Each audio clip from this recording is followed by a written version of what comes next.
যারা করছে ওরা কি মুসলিম? আপনার আমার ভাই না ওরা? আমাদের প্রতিবেশী যারা চুরি করছে, বর্তমান সময়ে চুরির উপদ্রব বেড়ে গেছে, যারা চুরি করছে ও কিন্তু জুমার নামাজ পড়তে যায়। সারা সপ্তাহ না পড়লে জুমার নামাজ পড়ে কিনা? জুমার নামাজ না পড়লে ঈদের নামাজে যায়। ঈদের নামাজ যদিও বা না পড়ে, তাহলে মহল্লায় যদি কেউ মারা যায় জানাজার নামাজে অংশগ্রহণ করে, আছে না নাই?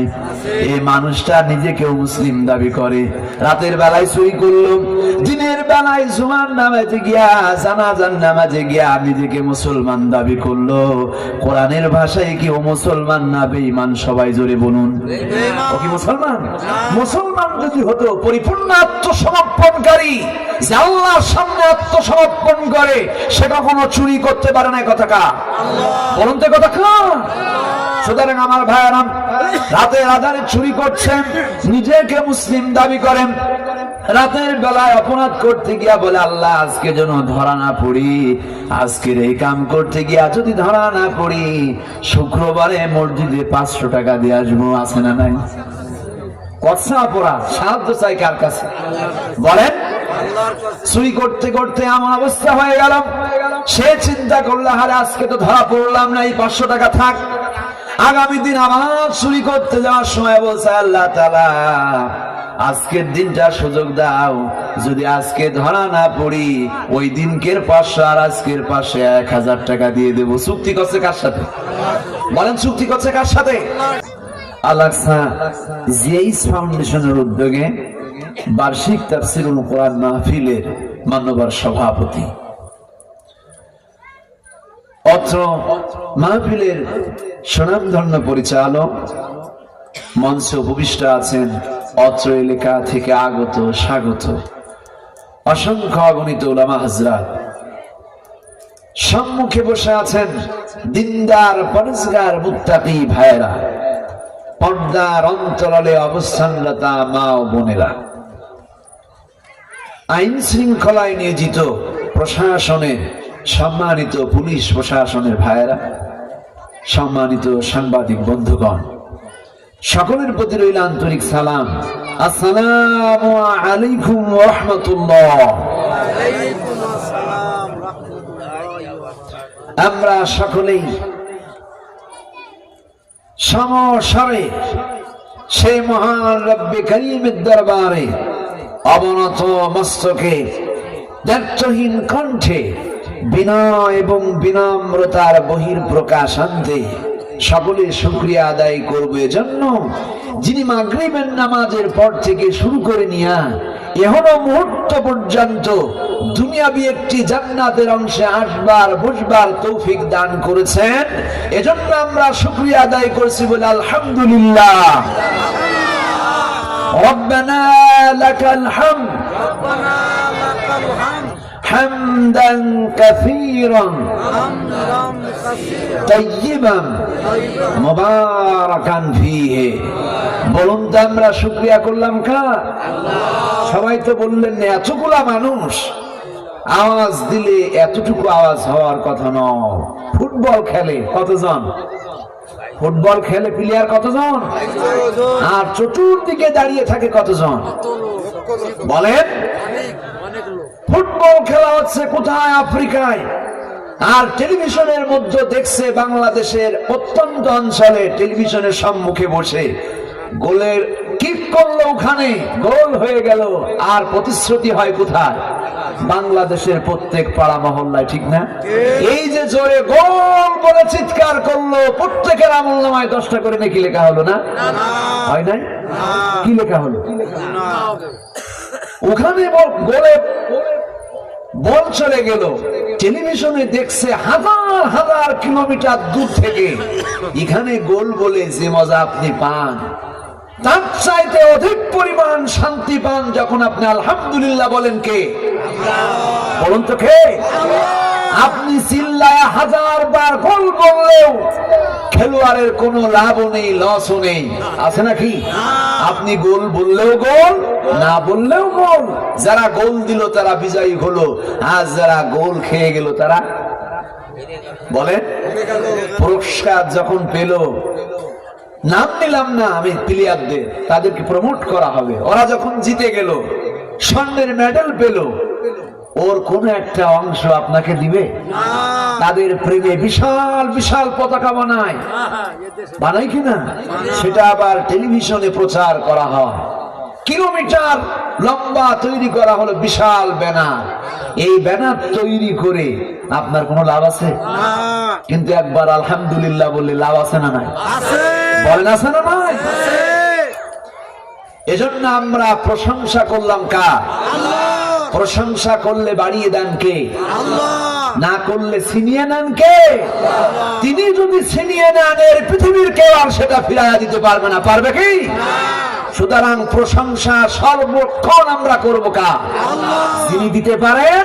শুধু দিতেই পারেন না, যেমন দেন তেমন দেন, এই ক্ষমতা যার।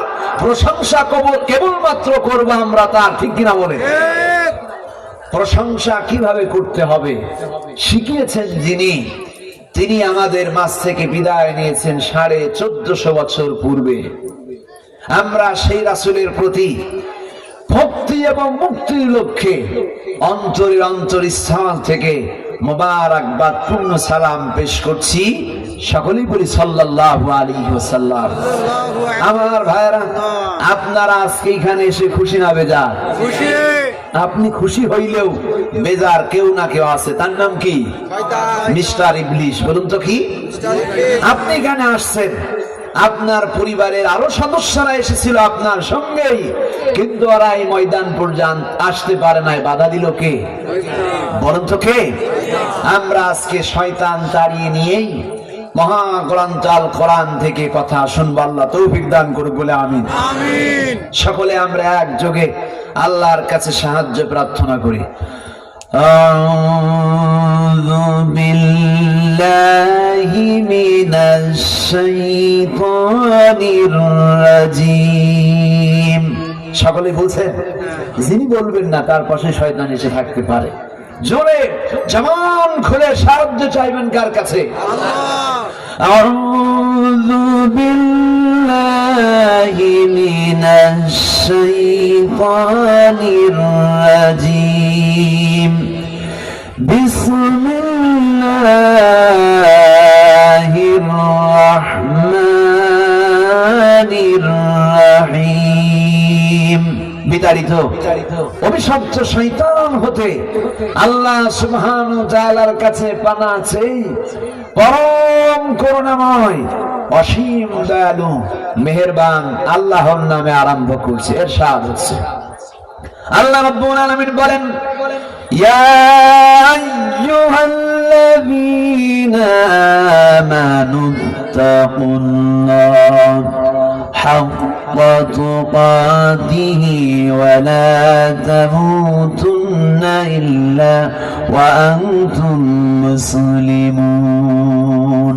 ইরশাদ হচ্ছে, আল্লাহ রাব্বুল আলামিন বলেন, হে ইমানদারগণ, তোমরা যারা আল্লাহর উপর বিশ্বাস স্থাপন করেছো, রাব্বুল আলামিন তাদেরকে আহ্বান করছেন যে তোমরা যারা ঈমান এনেছো তাদের দায়িত্ব হলো আল্লাহকে ভয় করতে হবে। বলুন তো ভয় করবেন কার?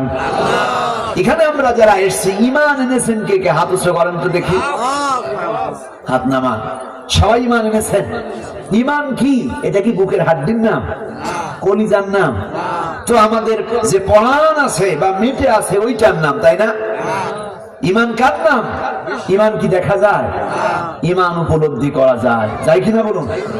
আল্লাহ রাব্বুল আলামিন কোরআন কারীমে মুমিন বান্দাদেরকে আহ্বান করলেন, হে আমার বিশ্বাসী বান্দারা, নারী এবং পুরুষ উভয়কে আহ্বান করা হয়েছে যারা আল্লাহর প্রতি ঈমান এনেছেন।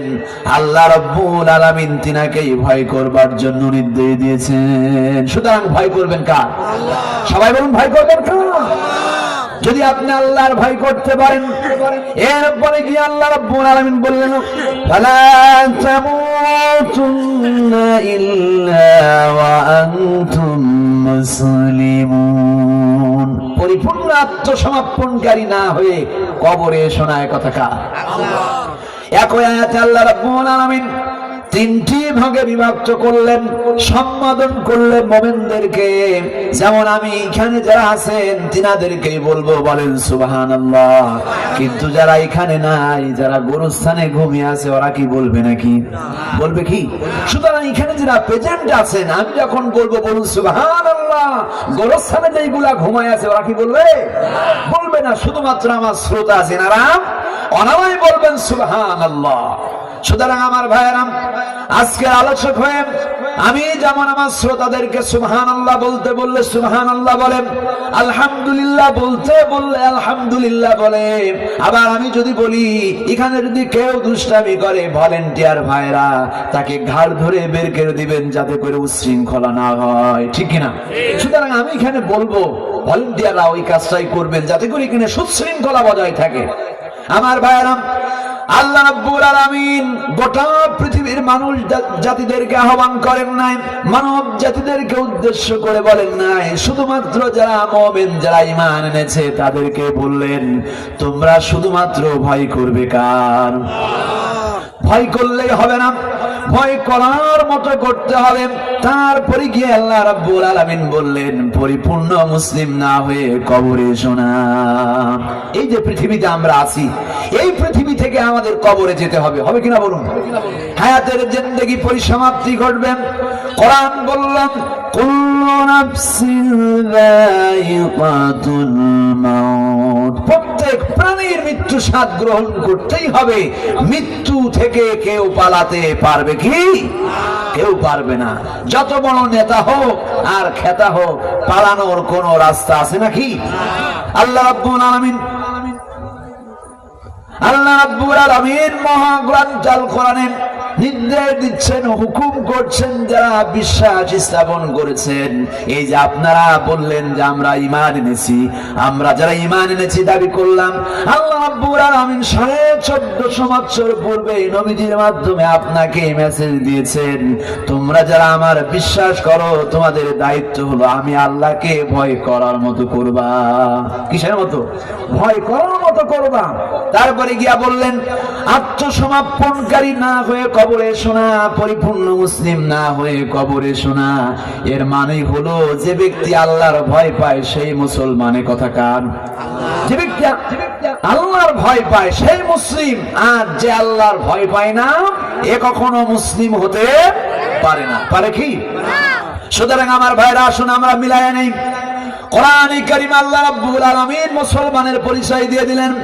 قال الله عز اسمه ومن أحسن ممن دعا إلى الله وعمل صالحا وقال إنني من المسلمين قال الله عز اسمه ومن أحسن।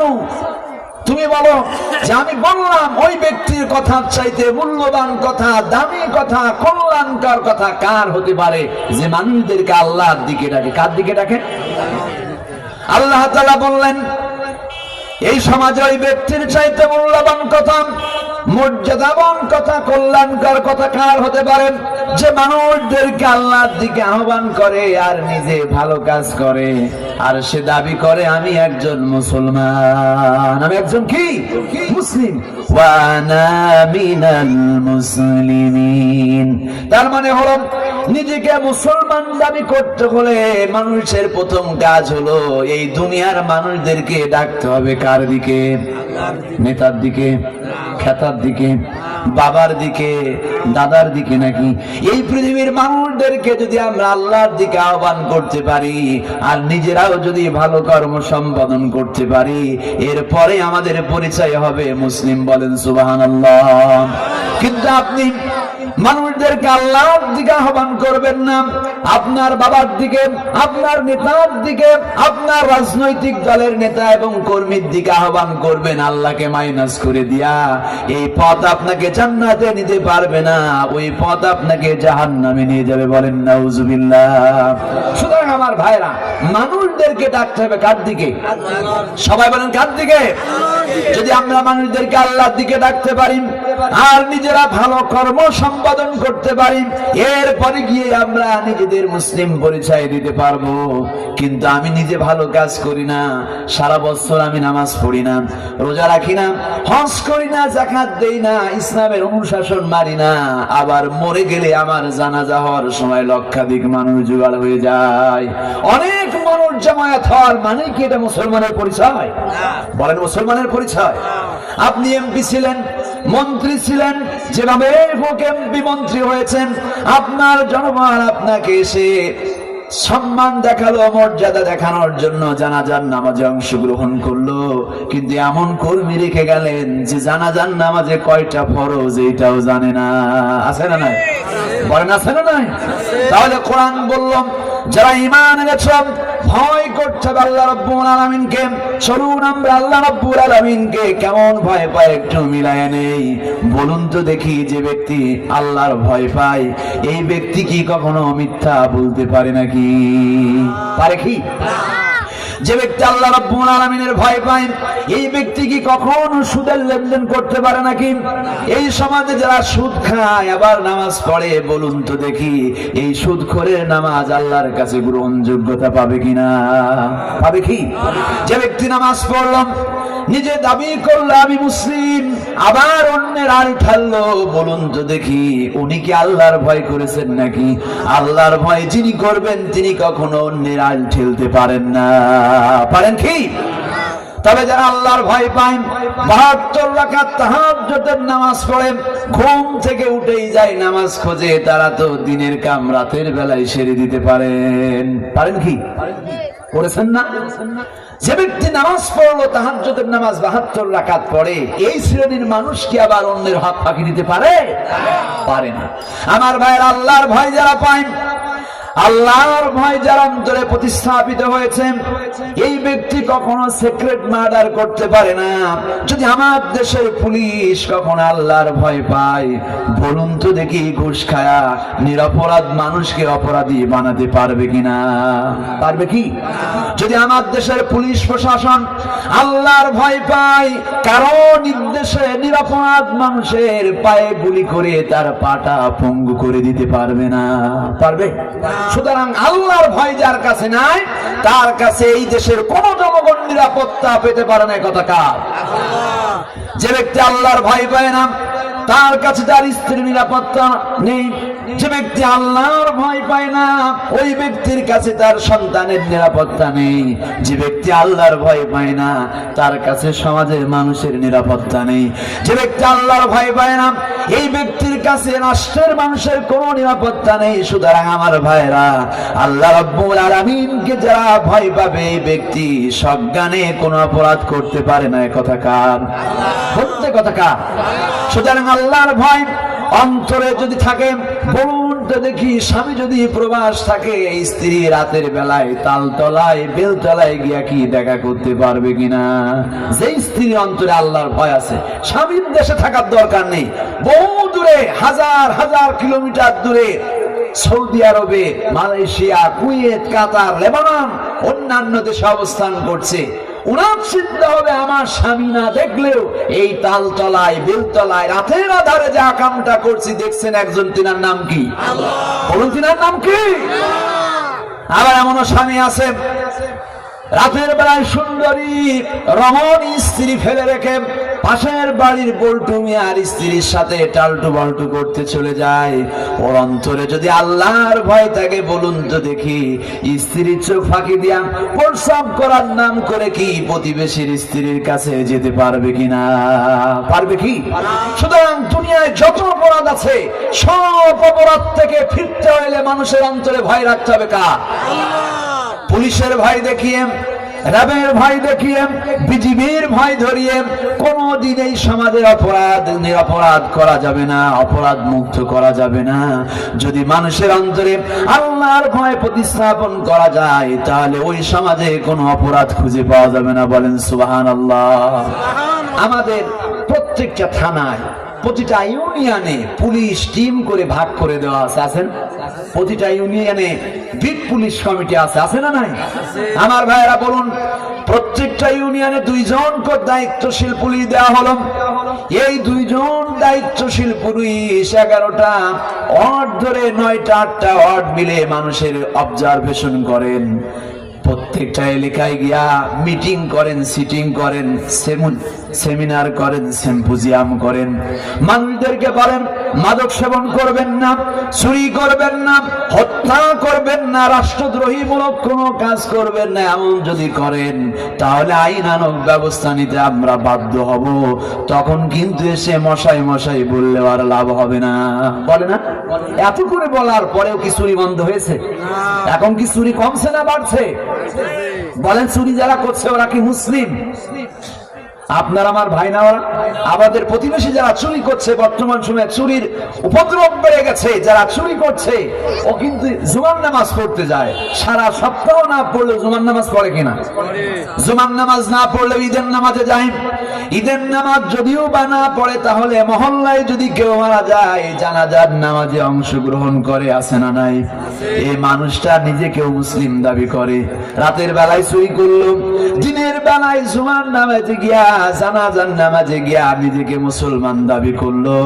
কোরআনের ভাষায় কি ও মুসলমান না বেঈমান? সবাই জোরে বলুন, ও কি মুসলমান? মুসলমান যদি হতো পরিপূর্ণ আত্মসমর্পণকারী, যে আল্লাহর সামনে আত্মসমর্পণ করে, সে কখনো চুরি করতে পারে না। কথা কা বলুন তো, কথা কা? সুতরাং আমার ভাইয়েরা, রাতের আধারে চুরি করছেন, নিজেকে মুসলিম দাবি করেন, রাতের বেলায় অপরাধ করতে গিয়া বলে আল্লাহ আজকে যেন ধরা না পড়ি, আজকের এই কাম করতে গিয়া যদি ধরা না পড়ি শুক্রবারে মসজিদে 500 টাকা দিয়ে আসবো, আছে না নাই? কথা অপরাধ, সাহায্য চাই কার কাছে? বলেন। চুরি করতে করতে এমন অবস্থা হয়ে গেল, সে চিন্তা করলো হারে আজকে তো ধরা পড়লাম না, এই 500 টাকা থাক, আগামী দিন আবার চুরি করতে যাওয়ার সময় বলছে আল্লাহ তাআলা আজকের দিনটা সুযোগ দাও, যদি আজকে ধরা না পড়ি ওই দিনকের 500 আর আজকের 1000 টাকা দিয়ে দেবো। চুক্তি করছে কার সাথে? বলেন, চুক্তি করছে কার সাথে? এই পৃথিবীতে আল্লাহকে সবচাইতে বেশি পরিমাণ ডাকে অপরাধীরা। কারা? কিন্তু আল্লাহর কাছে এই ডাকের কোনো মূল্য আছে? আমার ভাইরা, এজন্য আপনি অপরাধ করতে গিয়ে আল্লাহকে ডাকছেন। পক্ষান্তরে বাড়ির পাশে ছোট্ট একটা কুটিরের ভিতরে রাতের আধারে গরিব বেচারি উঠে শীতের পানি গায়ে দেয়া পবিত্রতা অর্জন করে তিনিও রাতের বেলায় 2 রাকাত নামাজ দাঁড়িয়ে গিয়ে নামাজ শেষ করে চোখের পানি ছেড়ে দিয়ে আল্লাহ রব্বুল আলামিনকে হাওমাও করে কান্না করে ডাকছেন। চোর আল্লাহকে ডাকলো, কুড়ে ঘরের ভিতরে থাকা গরিব মানুষটি আল্লাহকে ডাকলো। বলুন তো আল্লাহর কাছে কার ডাকটা প্রিয়? কারটা? সুতরাং আমার ভাইরা, আল্লাহর ভয়ে ভীত সন্ত্রস্ত আমরা হতে পারলেই আমরা সাকসেস, ঠিক কিনা বলেন? আপনার সন্তান যদি আপনার ভয় পায়, আপনার সন্তান মানুষ হতে পারবে না। আপনার ছাত্র যদি আপনাকে ভয় পায়, আপনার ছাত্র মানুষ হতে পারবে না। আপনার যতক্ষণ সামনে থাকবে দেখলে বাবাকে সম্মান করবে, বাপ সামনে থেকে গেলে আবার সিগারেটটা তুলে টান দেওয়া শুরু করে দিবে, ঠিক কিনা বলে? সন্তান আপনার ভয় পায়, আপনারে দেখা মাত্রই সিগারেট মুঠো করে ধরলো, আপনি চলে যাওয়া মাত্র আবার টান দেওয়া শুরু করলো। এটা কি ভালো সন্তান? সন্তান কেন আপনার সম্মান দিল? আসলে সন্তান আপনাকে সম্মান দেয় নাই। সন্তান আপনার 2টি চোখে আলো আছে, আপনি চোখে দেখতে পারেন, ওই চোখের সম্মান দিয়েছে। যদি আপনি অন্ধ হতেন, চোখে যদি না দেখতে পারতেন, সন্তান পাশে দাঁড়ায়া সিগারেট টানতো, আপনার দেখে কখনো হাতের মধ্যে মুঠো করতো না, করতো কি? সুতরাং আপনাকে সম্মান দেয় নাই, দিয়েছে কিসের? আপনার চোখে। আপনি যদি আপনার সন্তানকে আপনার রবের সঙ্গে পরিচয় করিয়ে দিতে পারতেন, নবীজি বলেছেন ওয়ানজির আশিরাতাকাল আকরাবিন, তোমার অধীনস্থ যারা আছেন আল্লাহর ভয় দেখাও। বলুন তো ভয় দেখাবেন কার? আপনার অধীনস্থ আপনার স্ত্রী আছে, স্ত্রীকে যদি আপনি আল্লাহর ভয় দেখান, বলে জানাবো আমার স্ত্রী শোনো, আমি এখন বাড়ির বাইরে চলে যাচ্ছি, আমার যে সম্পদ আছে, আমার যে সন্তান আছে, এবং তুমি সব জাগতিক সব সম্পদ তোমার কাছে আমি রেখে গেলাম, তুমি যদি আমার চোখের ফাঁকি দাও, কিন্তু উপরে যিনি বসে আছেন ওনার চোখ ফাঁকি দিতে পারবে না, কিয়ামতে তোমার কাছ থেকে বুঝে নেব, আর ওই পরপারের জন্য তোমার জবাবদিহি করা লাগবে। স্ত্রী কি খারাপ হবে? বলেন হবে কি? আমরা যখন বাড়ি থেকে বের হই, আজ পর্যন্ত বুকে হাত দিয়া বলুন তো দেখি, আমরা আমাদের স্ত্রীকে এমন কথা বলে যেতে পেরেছি নাকি, ওগো আমার স্ত্রী শোনো, তোমার কাছে সন্তান রেখে যাচ্ছি, তোমার কাছে আমার গচ্ছিত ধনরাশি রেখে যাচ্ছি, যেমন রেখে যাচ্ছি তোমার দায়িত্ব হলো তেমন আমার কাছে ফিরাইয়া দেওয়া। আমি যদি বেঁচে থাকি, আমি আসলে পরে তুমি যদি আমার কাছে তেমন ফিরিয়ে দিতে পারো, তাহলে আমি অন্তর থেকে দোয়া করব, তোমার মতো আমানতদারি স্ত্রী পেয়ে আমি আল্লাহর কাছে দোয়া করব। পক্ষান্তরে আমি যদি মরে যাই, আমি যদি শহীদ হয়ে যাই, আমি যদি শেষ হয়ে যাই, যারা এর প্রাপ্য তাদের কাছে যদি তুমি বুঝে দাও, তাহলে এই বুঝে দেওয়াটাও তোমার জন্য ইবাদত হয়ে যাবে। আমরা কি বলতে পেরেছি? বলেন পেরেছি কি? পারি নাই। এজন্য আমরা সন্তান রেখে যাচ্ছি স্ত্রীর কাছে, রেখে আমরা প্রবাস চলে যাচ্ছি। স্ত্রীও যেমন পরকিয়া করছে, তার দেখে দেখে সন্তানেরাও পরকিয়া শুরু করে দিয়েছে, ঠিক কিনা বলেন? মা আবার শাসন করতে পারে না, কারণ মেয়ে ম্যাচিউর হয়েছে, ও দেখছে নিজের মাই তো অন্য স্বামীর সঙ্গে মোবাইলে চ্যাটিং করে। এবার মেয়ে যখন অন্য অপরাধের সাথে জড়িয়ে যায়, মা যখন বলতে যায়, মেয়ে বলে তুমি নিজে আগে ভালো হও, তারপরে আমারে বলো। এবার দুই মাপই পাল্লা দিয়ে অপরাধ শুরু করে দেয়, ঠিক কিনা? সন্তান এবং স্ত্রীকে যদি কাছে ডেকে স্বামী এমন কথা বলে যেতে পারতো, আমার স্ত্রী আমার সন্তান শোনো, তোমাদেরকে রেখে আমি প্রবাস চলে যাচ্ছি, এই বাড়িতে কোনো সিসিটিভি ক্যামেরার দরকার নাই, কোনো কিছুর দরকার নাই, আমি তোমাদেরকে রেখে গেলাম, আল্লাহর রাস্তে তোমাদেরকে রেখে যাচ্ছি, তোমরা যদি তোমাদের সতীত্ব ধরে রাখতে পারো, তোমরা যদি সঠিক পথে চলতে পারো, তোমাদের জন্য যে শ্রম দেব, তোমাদের জন্য কল্যাণমূলক যে কাজগুলি করব, এই কাজগুলি ইবাদত হবে, তোমরা বাড়িতে অবস্থান করবে, এটা ইবাদত হবে। আর তোমরা যদি চিন্তা করো আমার চোখ ফাঁকি দিবা, আমার চোখ ফাঁকি দিতে পারবে, কিন্তু আকাশের মালিকের চোখ ফাঁকি দেওয়া যাবে না। যাবে কি? তাহলে ওই স্ত্রী ওই সন্তান কোনদিন খারাপ হবে? আমরা কি পেরেছি? পারি নাই। আমার ভাইয়ের জন্য আমাদের অধীনস্থ যারা আছেন, স্বামী যারা আছেন, তাদের স্ত্রীদেরকে আল্লাহর ভয় দেখাবেন, লাঠির ভয় না। লাঠির ভয় দেখা স্ত্রীরে মেরে আপনি টান টেনে করে ফেলে দিবেন, যখন হুঁশ হবে দেখবেন আবার আপনার গালি দেওয়া শুরু করে দিবে, ঠিক কিনা? আপনি স্ত্রীর যদি মুগুরের ভয় দেখান, তাহলে ও আপনারে বলবে তোমার মতো স্বর্ণ ছাড়া আমার দরকার নেই। ইসলাম যেটা করতে বলে নাই, ওইটার মধ্যে কোনো কল্যাণ আছে কি? এজন্য আসুন আমরা আল্লাহর ভয় নিজেরা পাই, আমাদের অধীনস্থ যারা আছে তাদেরকে আমরা আল্লাহর ভয় দেখাই। এই সমাজে যারা দায়িত্বশীল আছেন, মসজিদের সভাপতি, মাদ্রাসার সভাপতি, মসজিদ কমিটি, মাদ্রাসা কমিটি, স্কুল কমিটি, এলাকার যারা নেতা আছেন, সব মানুষ যদি আল্লাহর ভয়ে ভীত সন্ত্রস্ত হয়ে যেত, মসজিদের ক্যাশ নিয়ে আর মসজিদে নতুন করে মারামারি হতো না।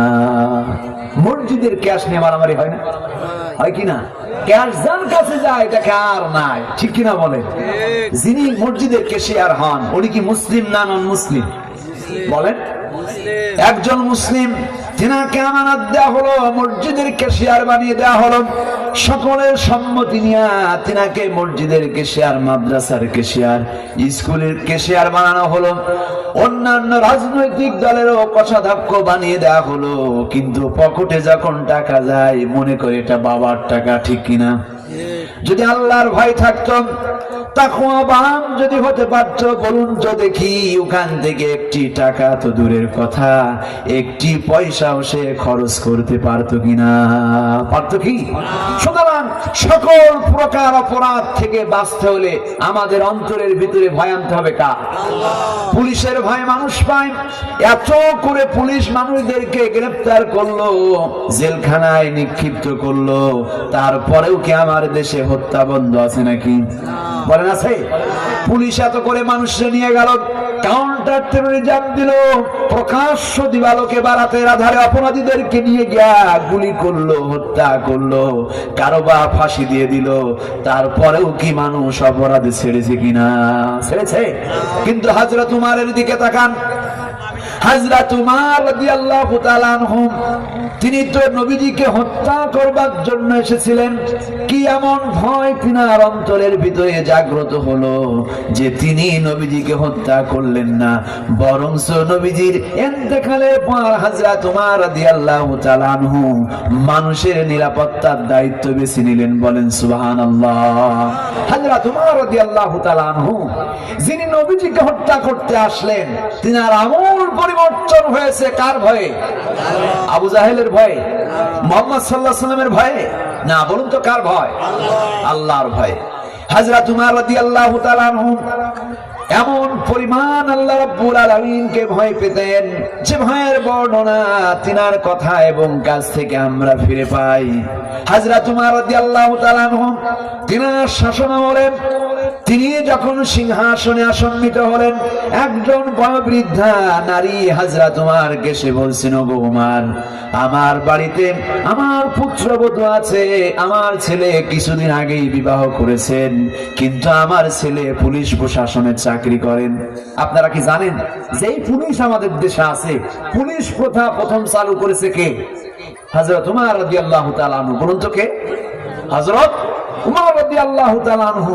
উনি পুলিশ প্রশাসন নিয়োগ দিয়েছিলেন সর্বপ্রথম। তিনার নিয়োগ দেওয়া পুলিশে এই বয়োবৃদ্ধা নারীর সন্তান কর্মরত, অনেক দূরে অবস্থান করেন, দেশের কাজে নিয়োজিত আছেন। হযরত উমরের কাছে বয়োবৃদ্ধা নারী এসে বললেন, ওগো উমর, আমার বাড়িতে কে যেন এসে রাতের বেলায় আমার পুত্রবধূকে ডিস্টার্ব করে। হযরত উমর রাদিয়াল্লাহু তাআলা আনহু শুনলেন। ঠিক পরের দিন সন্ধ্যার ঘটা এলো।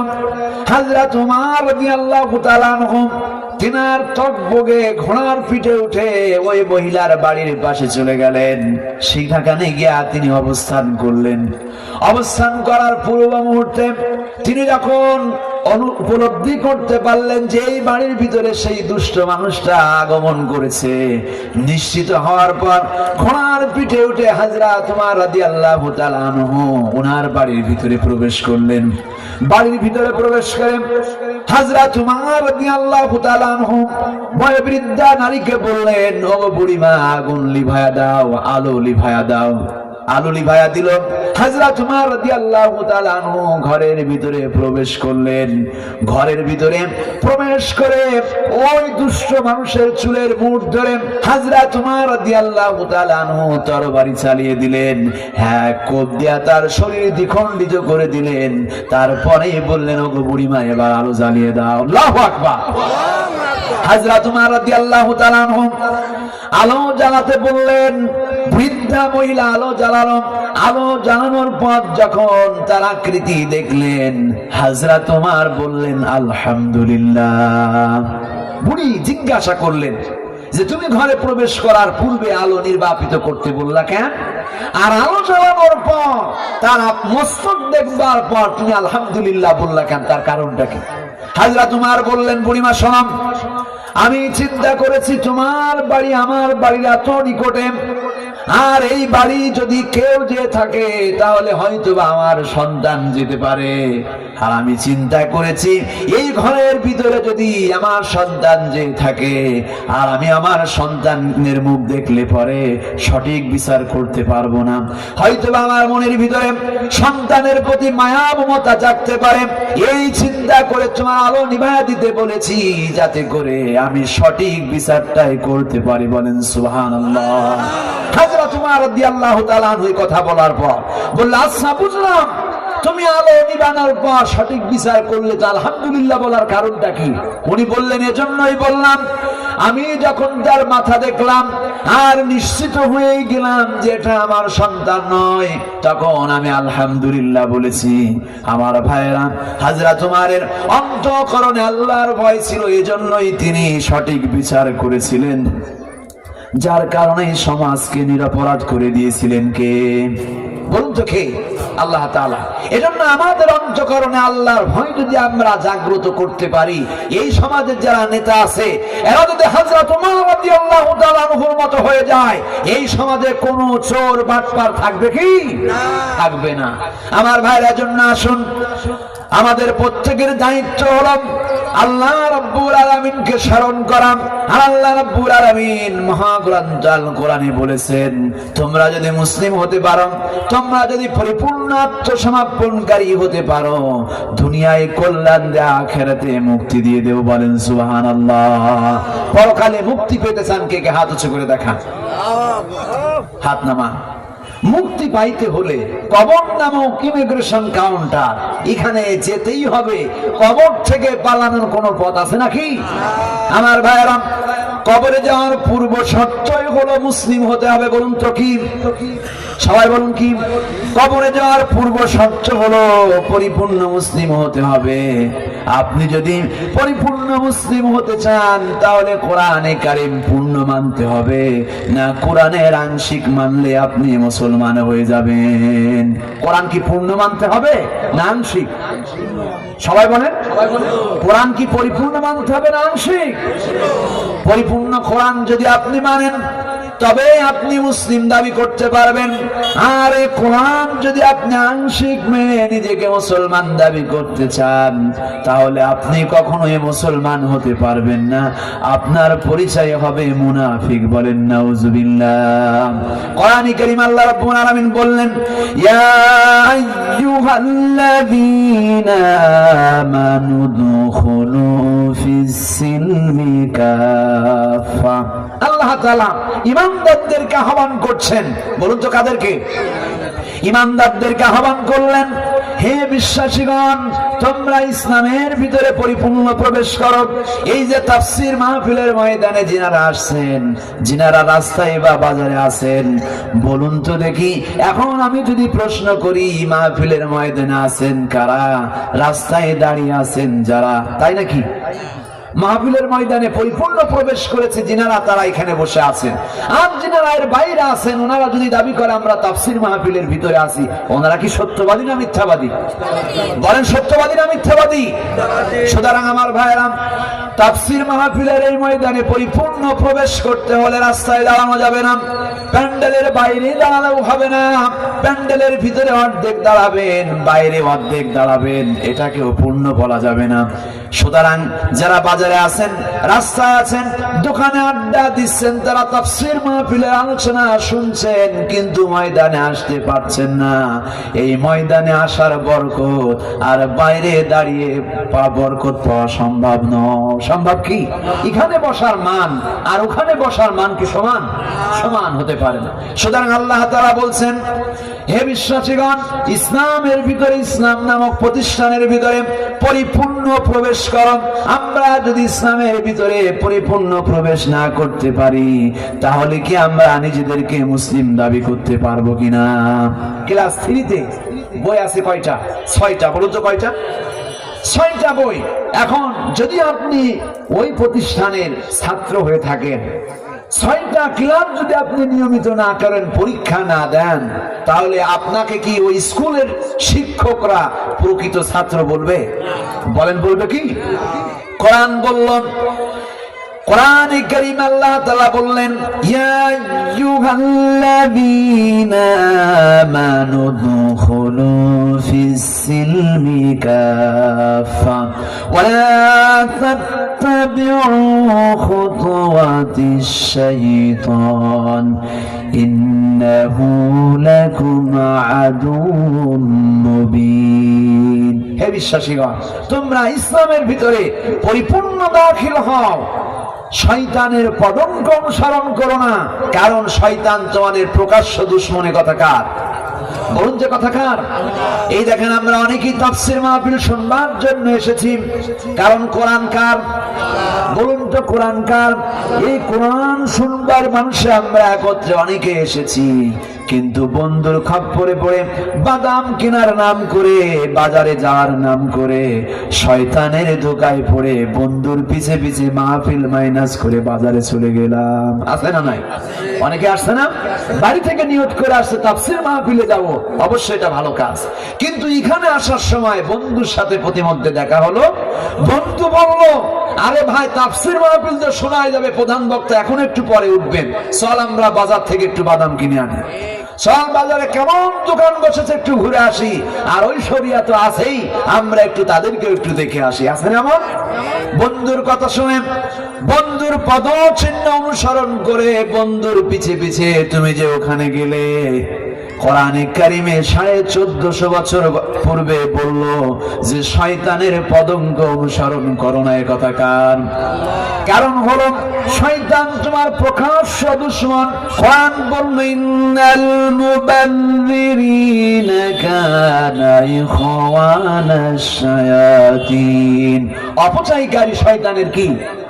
বলেন তো অপচয়কারী শয়তানের কি? অপচয়কারী বলতে আমরা মনে করি যারা খাবার অপচয় করেন, যারা অর্থের অপচয় করেন। খাবার অপচয় শুধু অপচয় নয়, খাদ্যের অপচয় শুধু অপচয় নয়, অর্থের অপচয় শুধু অপচয় নয়। এই যে আল্লাহ রাব্বুল আলামিন আমাদের হায়াত দিলেন, মৃত্যুর পূর্ব মুহূর্ত পর্যন্ত যে সময় আল্লাহ রাব্বুল আলামিন বেঁধে দিয়েছেন, এই সময়টা যদি আমরা গল্পে ব্যয় করি, আমরা আড্ডা দেওয়ার সময় অতিবাহিত করি, বলুন তো দেখি এটা কি সময় অপচয় নয়? এই যে আপনারা তাফসীর মাহফিলে আসছেন, আর ওনারা বাজারের সময় ব্যয় করছে একই সময়। এখন এখানে যদি বাজে 9টা, ওখানে কি 9:30? আপনার ঘড়িতে 9টা 1 বাজলো, ওনারও 9টা 1 বেজে গেল। তাফসীর মাহফিলে আপনি 1 মিনিট অবস্থান করলেন, আর উনি বাজারে অবস্থান করলেন। বলুন তো একই মিনিটের বিচার যদি করা হয়, তাহলে আল্লাহর কাছে কোন ব্যক্তি মূল্যবান? তাফসীর মাহফিলে যিনি আছেন না যিনি বাজারে আছেন?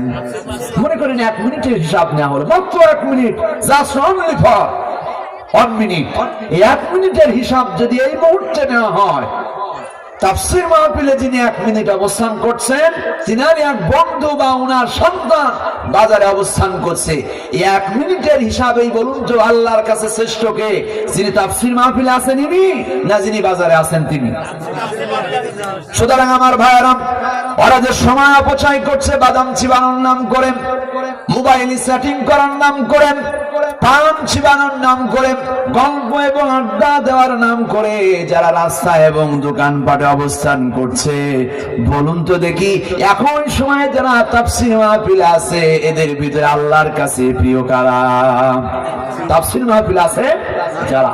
কোরআনে কারীমে আল্লাহ তাআলা বলেন, قُلْ هَلْ يَسْتَوِي الَّذِينَ يَعْلَمُونَ وَالَّذِينَ لَا يَعْلَمُونَ।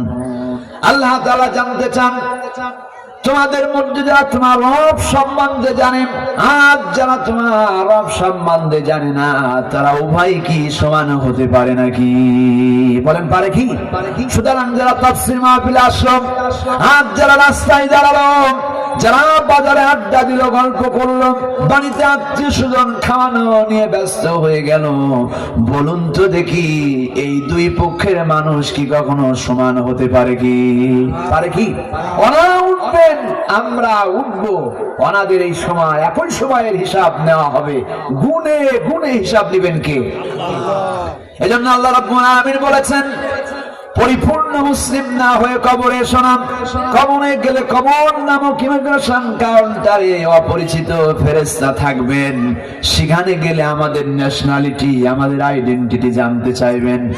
পুলিশ যেমন কোন অপরিচিত মানুষ ধরলে পরে জিজ্ঞাসা করে তোমার বাড়ি কোথায়, নাম কি, বাবার নাম কি, এই 3টা জিজ্ঞাসা করার পরে তাকে অপরাধী সাব্যস্ত হইলে পরে জেলখানায় প্রেরণ করে দেন, আর নিরপরাধ প্রমাণ করলেই তাকে বেকসুর খালাস দিয়ে দেন। পুলিশ ধরে প্রথমত 3টা কথা জিজ্ঞাসা করে, তোমার নাম কি? জানেন তো এটা কি জিজ্ঞাসা করে? তোমার নাম কি? তোমার বাবার নাম কি? তোমার বাড়ি কোথায়, এই ধরনের কথা জিজ্ঞাসা করে।